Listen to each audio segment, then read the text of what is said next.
As reported yesterday, President Trump has increased pressure on Colombia for narco trade, threatening the leftist Colombian president to watch his backside.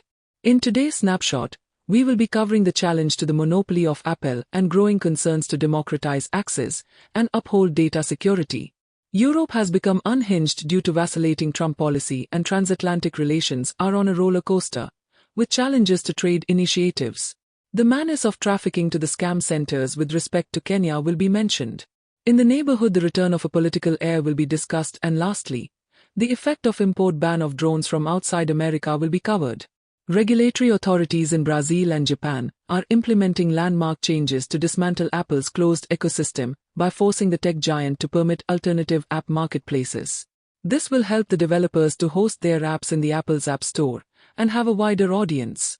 These international shifts also include hardware-level changes, such as enabling third-party voice assistants and default browser choices. Collectively, these sources illustrate a global trend of digital sovereignty, where nations are successfully challenging Apple's control to foster local market innovation.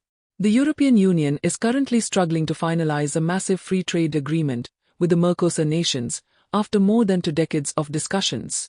Securing this partnership is considered a geopolitical necessity for Brussels, as it seeks to establish economic independence from the influence of both China and the United States. Failure to conclude the deal threatens the EU's global credibility and may force South American partners to pursue alternative alliances with other international powers. In news from Africa, over 100 Kenyan citizens who were rescued from illegal cyber scam compounds in Myanmar have returned home. These victims were originally lured by fraudulent job prospects, before being coerced into operating online illicit schemes under threat of violence. Thailand has extradited Chi Oijiang, a prominent businessman accused of orchestrating these vast human trafficking and illegal gambling networks. In the war with Cambodia, Thailand had bombed many such dens. In Myanmar, rebel groups have also dismantled such centers, which are mostly run by Chinese mafia. In Bangladesh, Tariq Rahman is scheduled to return to Bangladesh this December to lead the Bangladesh Nationalist Party. With Sheikh Hasina's Awami League banned from contesting elections, BNP is the only other mainstream party left in the elections. The parties formed by agitation don't have any history of contesting and governing.